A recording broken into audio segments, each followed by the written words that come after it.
Welcome to this Pathfinder Wrath of the Righteous class guide for the Dragon Disciple Sorcerer class build. The Sorcerer is without a doubt one of the most popular and fun classes to play in the game, and also happens to be my personal favourite class to play. This build, however, changes things up to make a different class build that both allows you to pack the usual mean punch with spells, but in later levels you will also be a melee damage powerhouse thanks to your dragon bloodline, and then dipping levels into the Dragon Disciple Prestige class. With one level in Monk, specifically the Scaled Fist subclass, you'll also get some nice armor class bonuses from your Charisma modifier, so with this class build you will have options. And of course you are harnessing the blood of your dragon ancestors, and who can argue with that being absolutely awesome? As with several of the other class build guides I have published on my channel recently, the credit for the build goes to InEffect, and it is published over at Neoseeker in written form. You will of course find a link to the written guide in the description of the video, as while you're playing the game, being able to quickly look up the guide is quite useful. InEffect is collaborating with Chautamok and What is Soul to make some excellent guides over at Neoseeker, and I cannot recommend their guides highly enough and strongly encourage you to go check them out. You'll find more class build guides, companion build guides, rankings for races and classes, mythic path guides, and even walkthroughs for the main quest and the side quests in the game. I would also like to offer a personal thank you to them all, as I am so grateful for the work they are putting into the theory crafting and making of their guides that allows me to make these videos that you guys who are viewing these videos can use as a quick reference to whether or not you want to play these classes.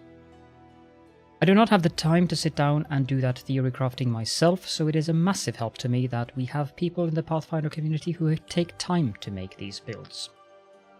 Now, for this class build, the Dragon Disciple Sorcerer, the goal of the build is to both give you an impressive arsenal of spells, both for damage and crowd control, but also to make you tap into your dragon bloodline so you can pack a nasty punch in melee combat. There are 2 items you can find in the game that are mandatory for this class build though, so I am making a note of that early on in this guide before we go into the rest of it. The first item you must obtain is the Stormlord's Resolve. This is a set of bracers that you will find in Blackwater. The second item you must obtain is the Red Salamander. This is a ring that you will get in the Defender's Heart, Kiado. What these 2 items will do is give the ability to spontaneously cast specific spells, amongst others Lightning Bolt, Fireball, Controlled Fireball, Chain Lightning, and so forth. Without these 2 items, you will be severely handicapped on this class build, so you absolutely must make sure that when you go to the locations mentioned, Blackwater and Defender's Heart, Kiado, that you do pick up these items. And these 2 items must of course be equipped on this specific character, just so that is also clearly stated. With that out of the way, let's move on to the character creation. First, you should of course find a character portrait that you're happy with. I'm using a character portrait pack mod that was originally made for Pathfinder Kingmaker here, and I feel that this female portrait with a dragon in the background seems very apt for the build.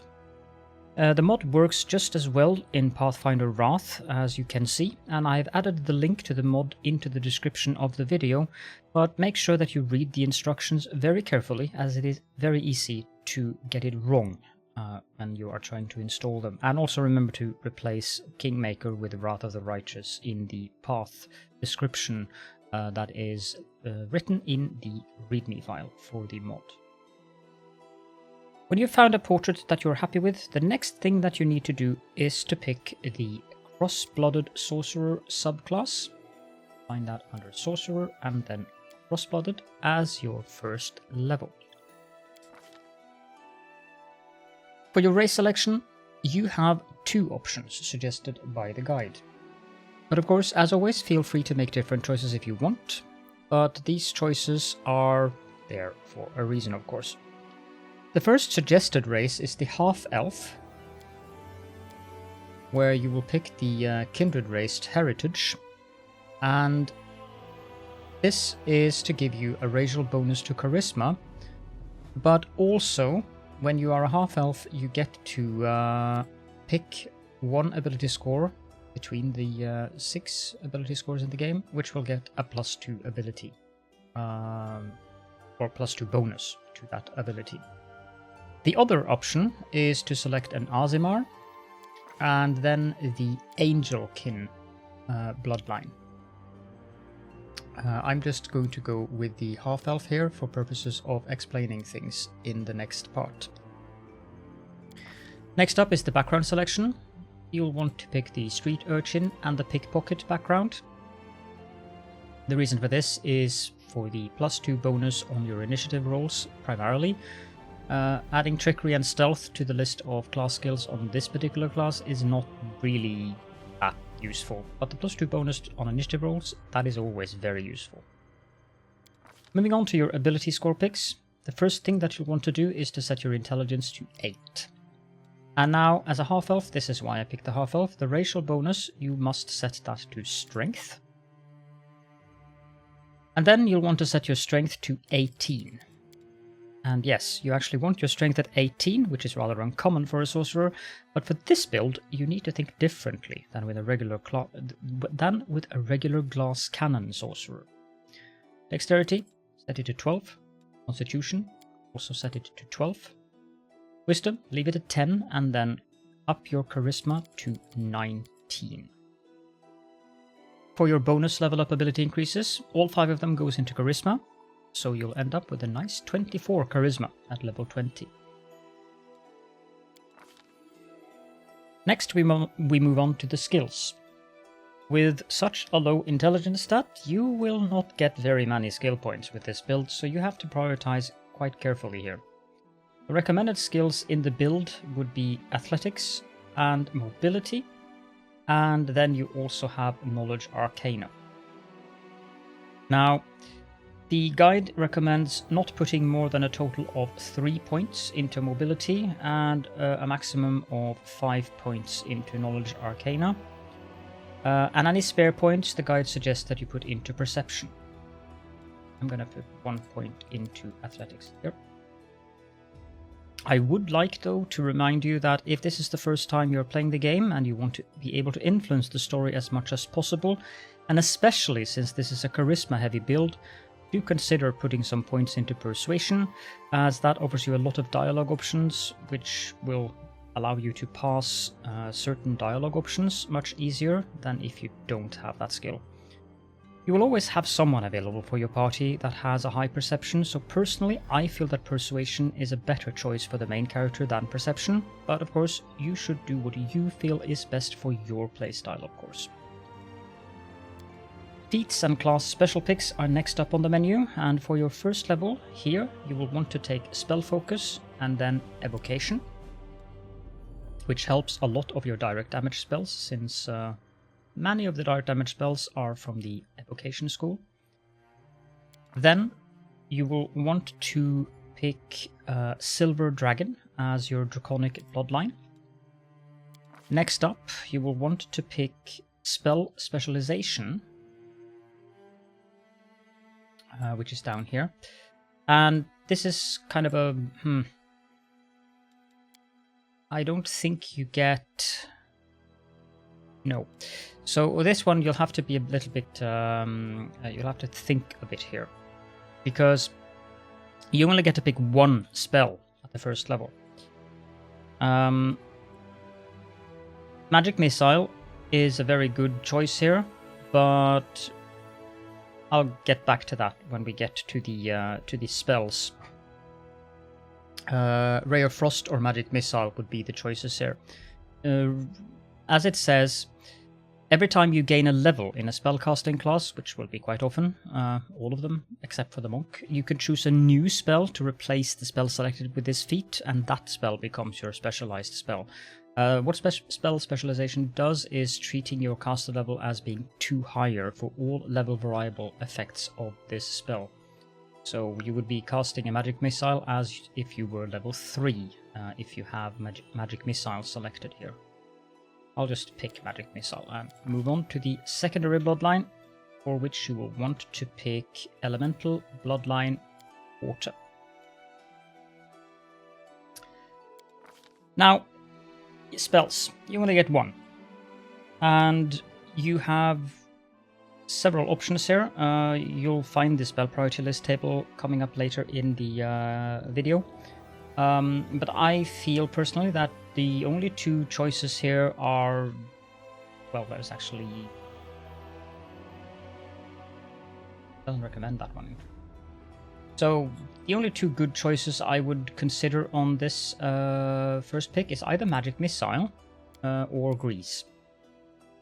Magic Missile for the damage, if you feel that the damage is more important.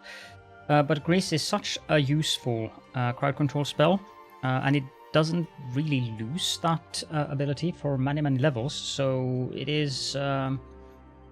this is a hard choice. Pick the one that you feel most comfortable with. I would pick Grease personally, but I can also understand if you want to pick Magic Missile. Now finally, we move on to the deity choice. And the most important thing with this build is that since you'll want to pick up that one level of Monk later on, you have to be lawful at that time. So at the very least, you have to be lawful when you reach level 15, as that is the level where you want to select Monk Scaled Fist as your level up class. But I just recommend picking a deity that allows you to be lawful from the get-go. And the Silver Dragons are typically known as good dragons, so the most natural choice I feel would be a deity that allows you to be lawful good. And for that purpose, I am going to just pick Iomade, as her values also seems to fit quite well with the values of Silver Dragons. And then, picking the alignment, I am then going to pick Lawful Good, and then you can move on to customize your appearance, your voice, and of course set the name that you want your character to have. Before we move on to the rest of the guide, I would also like to mention that you should absolutely keep in mind that this is a guide. It can be used as a recipe, but do not be afraid to experiment and make other choices than what the guide is offering. What the guide promises is that you'll end up with a very powerful character, but you might want to pick something different than what the guide suggests because you find something more fun. And that is also very important, of course, because the point of the game is to have fun.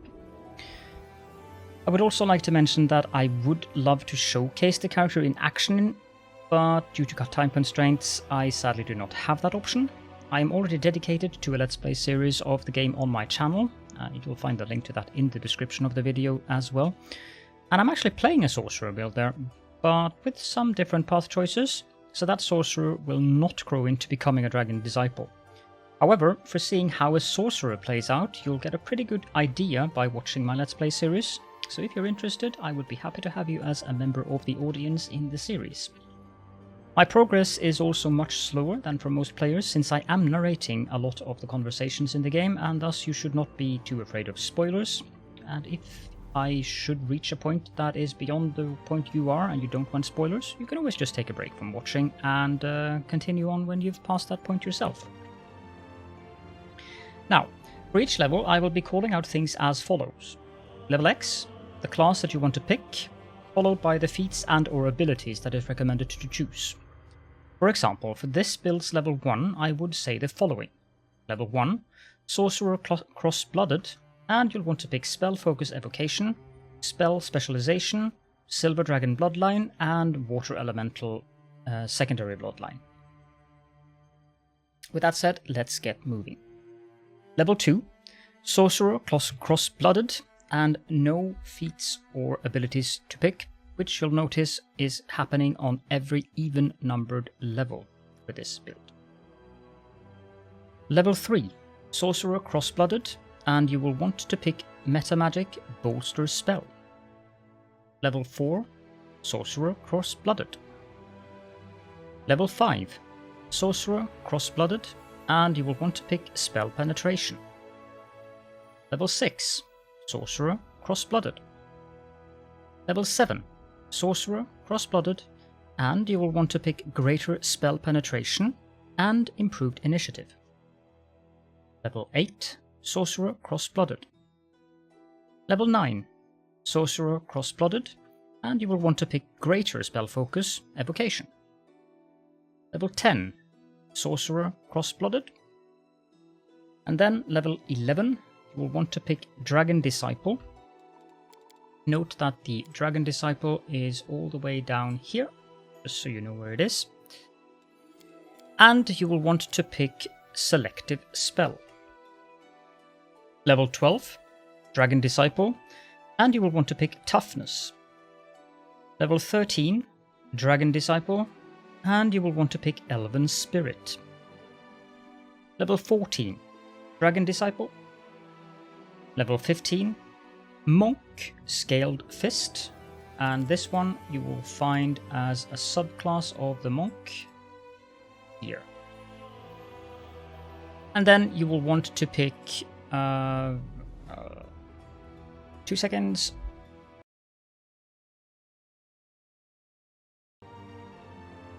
Sorry about that, that kind of messed up my entire flow, so I had to go through all the picks again so that we can go back here. So then, level 15, Monk Scaled Fist, and you'll want to pick Elemental Focus Electricity.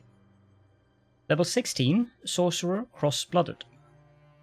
Level 17, Sorcerer Cross-Blooded, and you'll want to pick Greater Elemental Focus Electricity. Now for level 18, 19, and 20, you are also going to pick Sorcerer Cross-Blooded, but there are no specific picks for these levels, so I'll just combine them together like that. Next up, we have the spell priority list. Any spell that is received through either your bloodline or through the items that I mentioned earlier that are mandatory for this class build, they will be marked with a different color of the spell name in the list. You should not pick these spells as you will get them for free.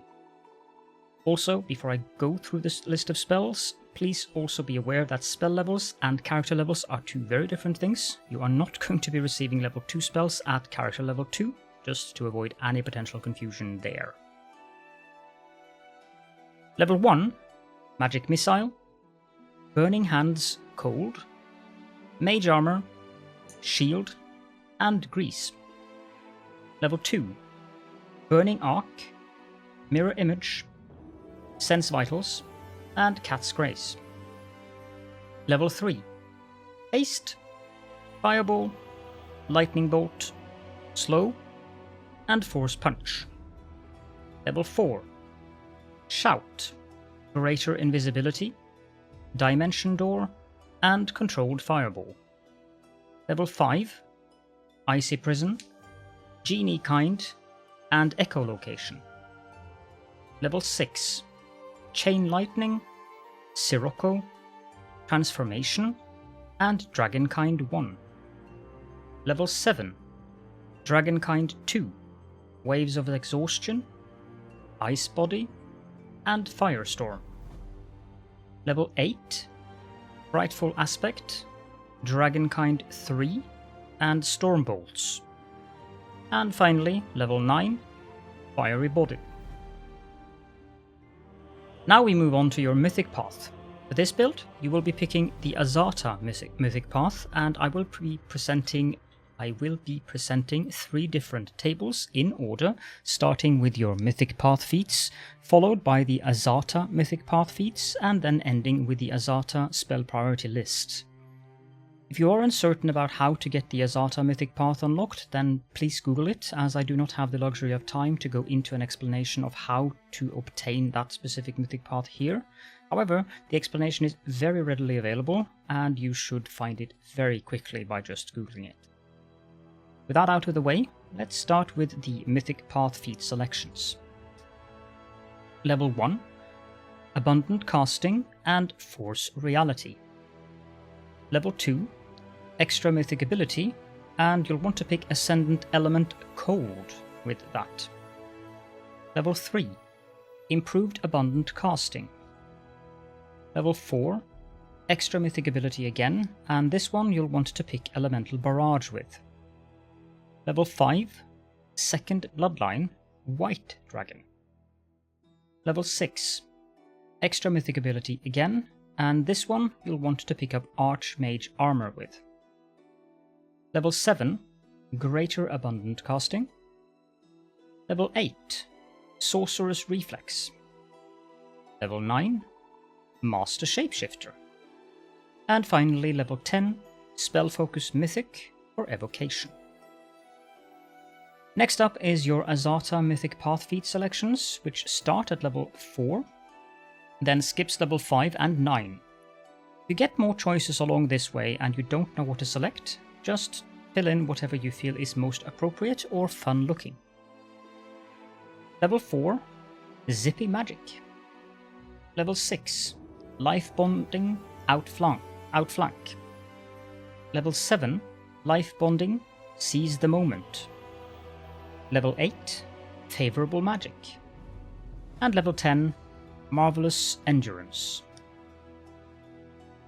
And then finally we have the Azata spell priority list, which is as follows. Level 1, Unbreakable Heart and Bane. Level 2, Ode to Miraculous Magic, Cacophonous Call, and Voice of Renewal. Level 3, Good Hope, Optimistic Smile, and Crushing Despair. Level 4, Waterfall, Confusion, and Chaotic Healing. Level 5, Second Breath, Song of Discord, Friendly Hug, Mind Fog, and Feeble Mind. Level 6, Joy of Life, Songs of Steel, Protection of Nature, and Heroism Greater.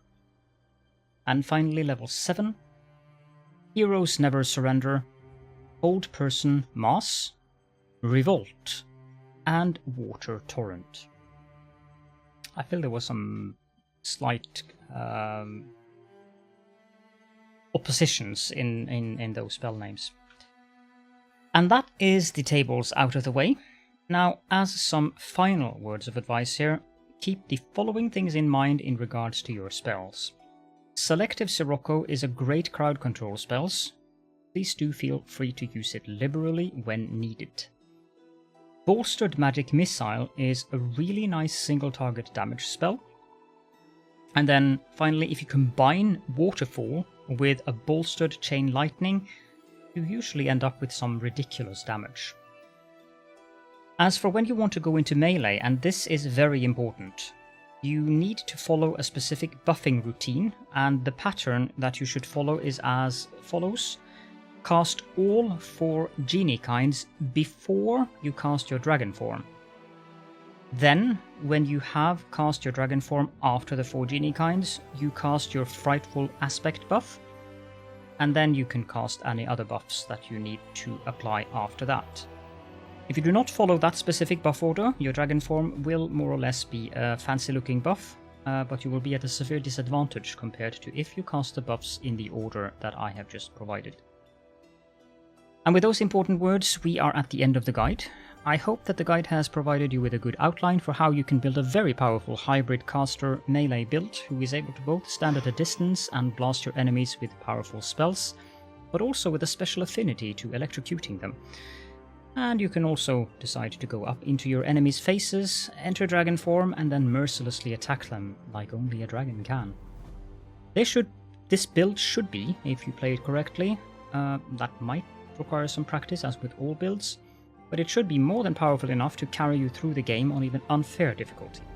Just remember to play smart, make liberal use of buffs, and so forth, because if you go into combat unbuffed, that is very much a kind of a famous last word situation, so don't do that. And again, the credit for the build goes to InEffect, Chautamok, and What is Sol, and as mentioned, you will find the link to the written build in the description of the video, and thank you again guys for your hard work. Should any of you actually see this video, it is very much appreciated. With that, if you do have any questions and or comments, please do feel free to leave those in the comment section. I do my very best to respond to questions as they arise, and if I'm not sure about the answer, I try to find the answer before replying. There's also a link to the Discord server, or rather my community Discord server. We have a dedicated channel for Pathfinder there, so you are very welcome to join us. And also a link to the Let's Play series that I'm currently playing for Pathfinder Wrath of the Righteous. With that, thank you so much for joining me, and I hope to be seeing you all in another video.